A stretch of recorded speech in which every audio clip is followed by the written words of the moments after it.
Assalamualaikum warahmatullahi wabarakatuh. Perkenalkan, nama saya Aji Hari Hasna Balkis dari Prodi Pendidikan Luar Biasa kelas B1 semester 2. Kali ini saya akan menjelaskan materi tentang bulu tangkis.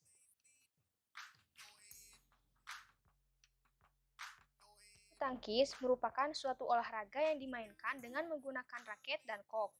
Tujuan dari permainan bulu tangkis ialah menciptakan poin sampai 21 agar pemain dikatakan sebagai pemenang dalam satu set. Olahraga ini sendiri diperlombakan dalam nomor tunggal putra, tunggal putri, ganda putri, dan campuran. Beberapa teknik dasar dalam bulu tangkis diantaranya ialah teknik pukulan dan teknik memegang raket. Permainan bulu tangkis dimainkan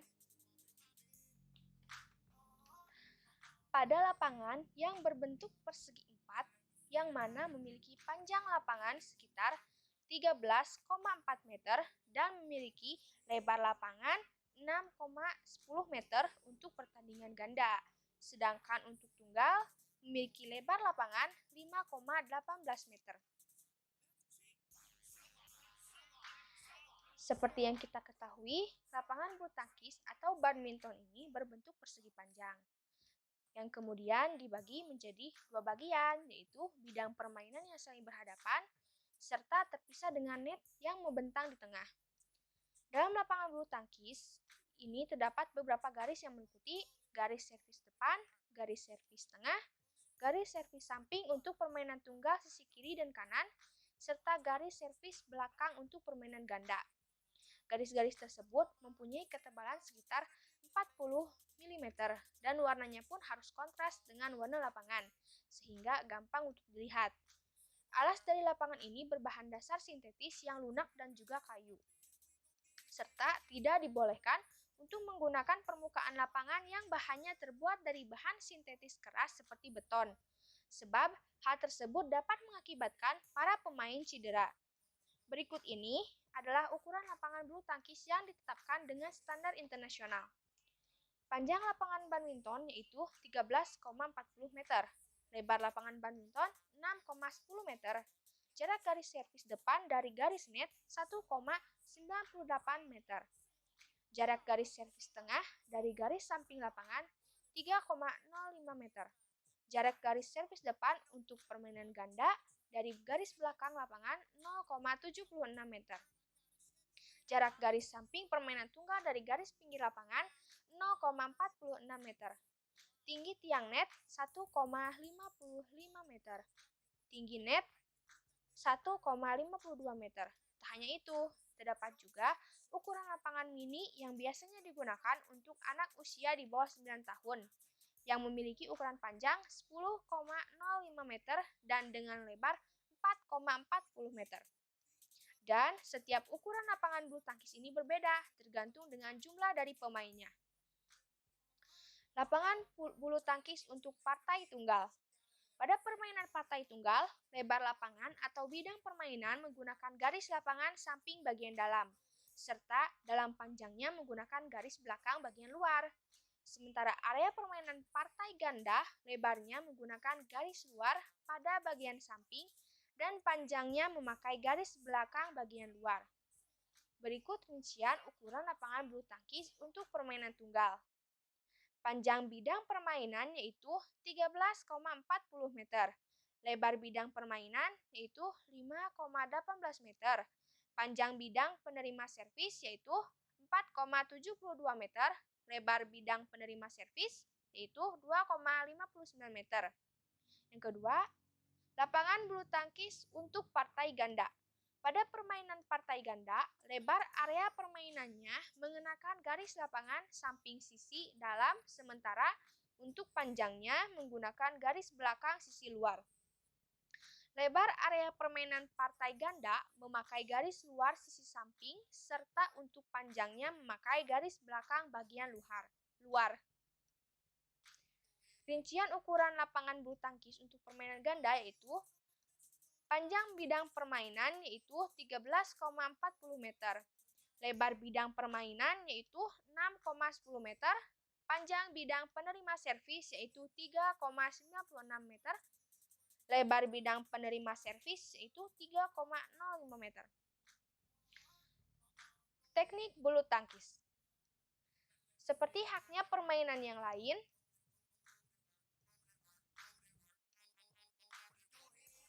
teknik bulu tangkis. Seperti haknya permainan yang lain, dalam permainan bulu tangkis juga terdapat berbagai macam teknik yang harus dikuasai. Hal tersebut berfungsi untuk menjadi modal awal atau dasar untuk menjadi seorang pemain bulu tangkis yang handal dan profesional. Beberapa teknik yang digunakan dalam permainan bulu tangkis. Pertama, cara memegang raket. Kualitas seseorang pemain bulu tangkis ditentukan dalam teknik dasar pertama yang harus dikuasai, yang antara lain adalah teknik cara memegang raket. Sebab, teknik ini akan mempengaruhi hasil dari kualitas pukulan yang dihasilkan. Seorang pemula benar-benar harus menguasai teknik ini terlebih dahulu untuk mampu melanjutkan ke teknik dasar permainan bulu tangkis selanjutnya. Adapun dua macam teknik dalam memegang raket diantaranya itu yang pertama, pegangan forehand. Cara memegang raket dengan menggunakan gaya forehand yang pertama, pegang raket dengan menggunakan tangan kiri dan posisi kepala raket menyamping. Raket dipegang seperti sedang berjabat tangan, berbentuk V. Tangan diletakkan pada bagian gagang raket. Yang kedua, 3 jari, yakni jari tengah, jari manis, serta kelingking menggenggam erat raket, sementara jari telunjuk agak terpisah. Yang ketiga, posisikan ibu jari di antara 3 jari dan telunjuk. Untuk yang kedua, pegangan backhand. Sedangkan cara memegang raket dengan gaya backhand yaitu geser V tangan ke arah dalam, kemudian bantalan jempol berada pada pegangan raket yang lebar.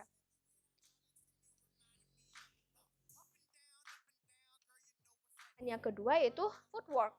Fungsi dari gerakan footwork sendiri yaitu sebagai penyangga tubuh supaya badan dapat ditempatkan dalam posisi yang sangat memungkinkan untuk melakukan gerakan pukulan yang efektif.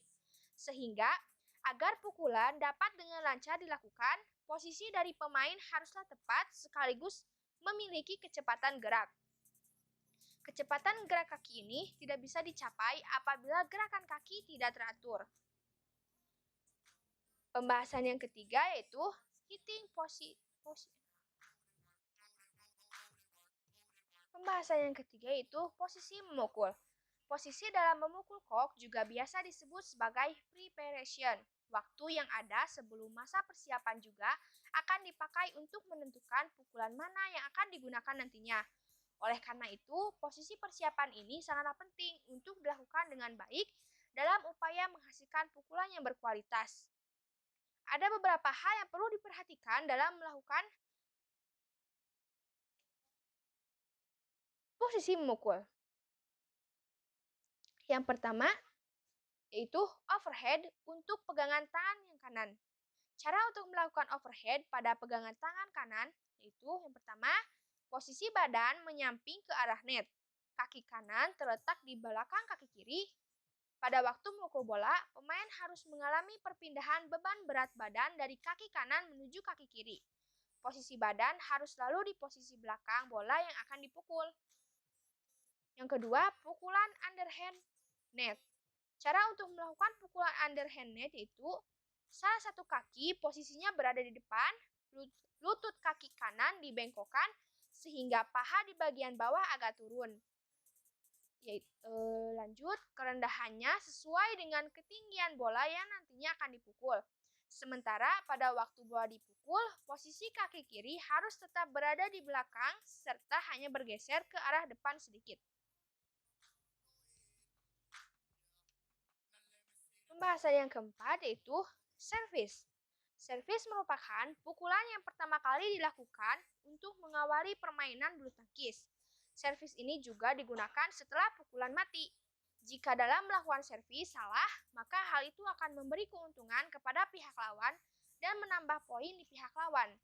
Teknik jenis ini wajib mendapatkan perhatian utama sebelum memberikan teknik lainnya dalam permainan bulu tangkis. Servis terbagi atas 3 macam, yaitu servis pendek, servis tinggi, dan flick atau servis setengah tinggi. Yang pertama, servis forehand. Servis forehand pendek. Adapun tujuan dari servis ini yaitu untuk memaksa lawan supaya tidak bisa melakukan serangan, sehingga otomatis lawan akan berada di posisi pertahanan. Cara untuk melakukan servis forehand pendek ini yaitu kok harus dipukul dengan ayunan raket yang relatif pendek. Dan saat daun raket berkenaan dengan kok, posisi siku dalam keadaan bengkok dengan tujuan untuk menghindari penggunaan tenaga pergelangan tangan, serta perhatikan peralihan titik berat badan kalian. Kedua, servis forehand tinggi. Servis ini biasanya digunakan pada waktu permainan tunggal berlangsung. Cara untuk melakukan servis forehand tinggi, yang pertama, konsentrasi penuh dengan kok yang akan dipukul. Kok dipukul dengan sekuat mungkin yang berfungsi agar kok dapat melayang tinggi serta jatuh tegak lurus di bagian belakang garis lapangan lawan. Buka kedua kaki selebar bahu pada saat memukul kok dan kedua kaki tersebut senantiasa kontak dengan lantai. Perhatikan gerakan dari ayunan raket. Diikuti dengan gerakan peralihan titik berat badan dari kaki belakang ke kaki depan yang berlangsung secara kontinu dan juga harmonis.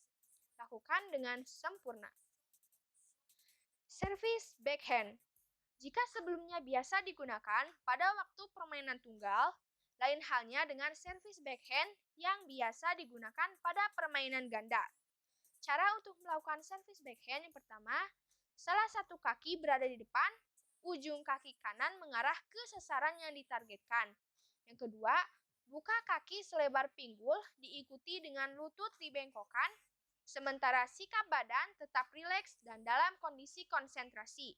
Yang ketiga, lalu ayunan raket relatif pendek sehingga nantinya kok hanya didorong dengan bantuan peralihan berat dari belakang ke kaki depan dengan irama gerak yang kontinu dan juga harmonis. Yang terakhir, arahkan bola atau kok dengan tepat. Underhand. Untuk melakukan teknik ini, pemain harus terampil dalam berlari dengan langkah lebar.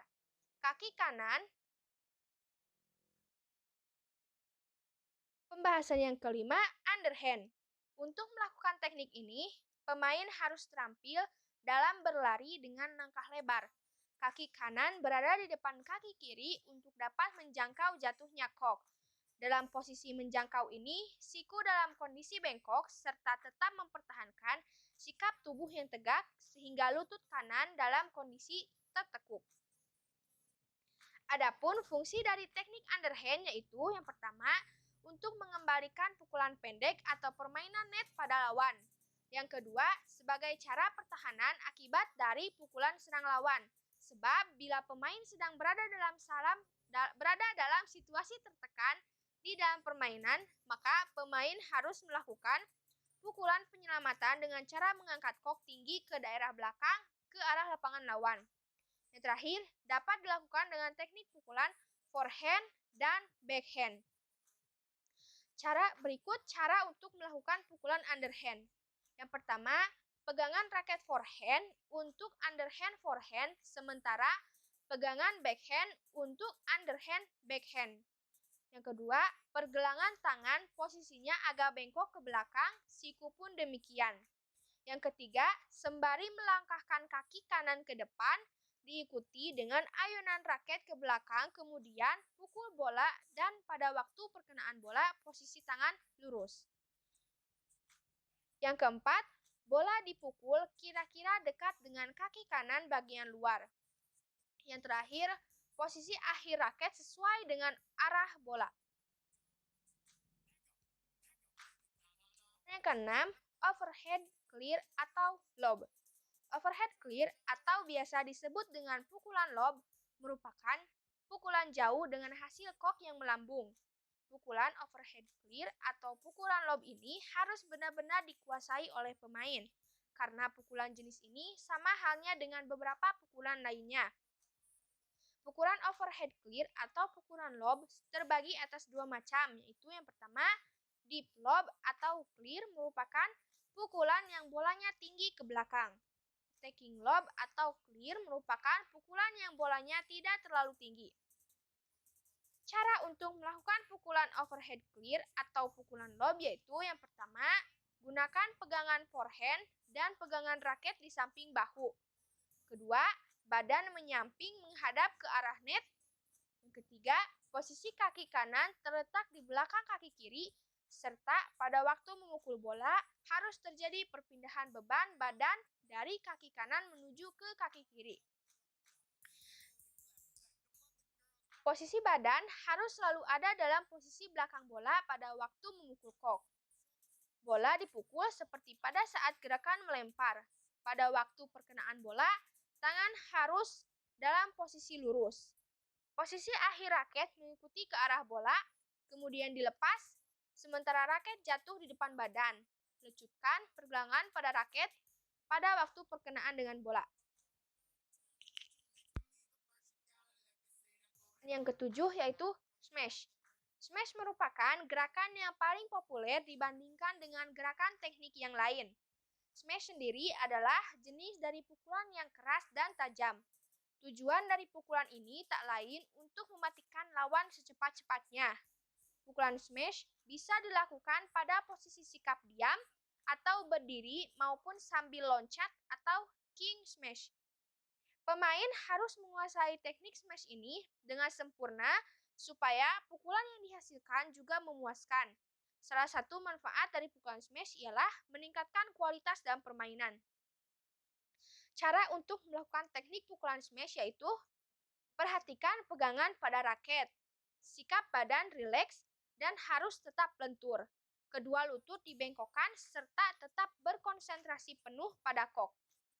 Perkenaan raket dan kok di atas kepala dengan cara meluruskan lengan untuk menjangkau kok tersebut setinggi mungkin serta pergunakan tenaga pergelangan tangan pada waktu memukul kok.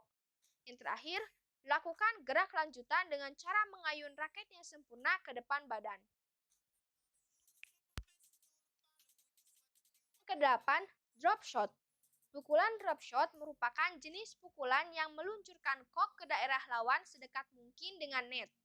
Karakteristik dari pukulan drop shot yaitu kok atau shuttlecock senantiasa jatuh di dekat jaring di daerah lapangan lawan. Jika bola atau kok jatuh dekat dengan net serta tidak melewati garis ganda, maka dapat dikatakan bahwa drop shot tersebut baik dan benar. Saat melakukan pukulan drop shot, pemain juga harus menggunakan perasaan supaya jatuhnya kok sedekat dan setipis mungkin dengan garis serang lapangan lawan. Adapun faktor yang mempengaruhi pukulan drop shot diantaranya yaitu pegangan raket, gerak kaki yang cepat, posisi badan, posisi perpindahan berat badan yang harmonis pada waktu memukul. Cara untuk melakukan teknik pukulan drop shot, yang pertama menggunakan gerakan forehand. Kedua, posisikan dan pegang raket di samping bahu. Tiga, posisi badan menyamping secara vertikal ke arah net. Posisi kaki kanan terletak di belakang kaki kiri. Keempat, pada waktu memukul bola, harus terjadi perpindahan di antara beban badan dari kaki kanan menuju kaki kiri. 5. Posisi badan harus selalu berada di belakang bola. 6. Pada posisi perkenaan bola, tangan harus dalam posisi lurus menjangkau bola, serta dorong dengan sentuhan halus. 7. Posisi akhir raket mengikuti arah gerakan bola atau kok. 8. Posisi gerak langkah dan juga keseimbangan badan ketika dan setelah memukul kok. Kesembilan, netting. Netting merupakan sebuah pukulan pendek yang dilakukan di depan net serta diarahkan ke depan net di area lapangan lawan. Adapun karakteristik dari netting yaitu kok senantiasa jatuh bergulir sangat dekat dengan jaring atau net di area tim lawan. Dan ada juga faktor yang mempengaruhi pukulan netting, diantaranya koordinasi gerak kaki, lengan, keseimbangan tubuh, posisi raket, dan kok saat perkenaan, serta daya. Cara untuk melakukan teknik pukulan netting yang pertama, pegangan raket menggunakan gaya forehand untuk forehand net, sementara gaya backhand untuk backhand samping net atau jaring. 3. Posisikan siku dengan kondisi agak bengkok serta pergelangan ditekuk sedikit ke belakang. Keempat, ketika memukul, kaki kanan terletak di depan serta bola dipukul pada posisi setinggi mungkin. 5. Saat sebelum perkenaan bola, buatlah tarikan kecil pada pergelangan tangan.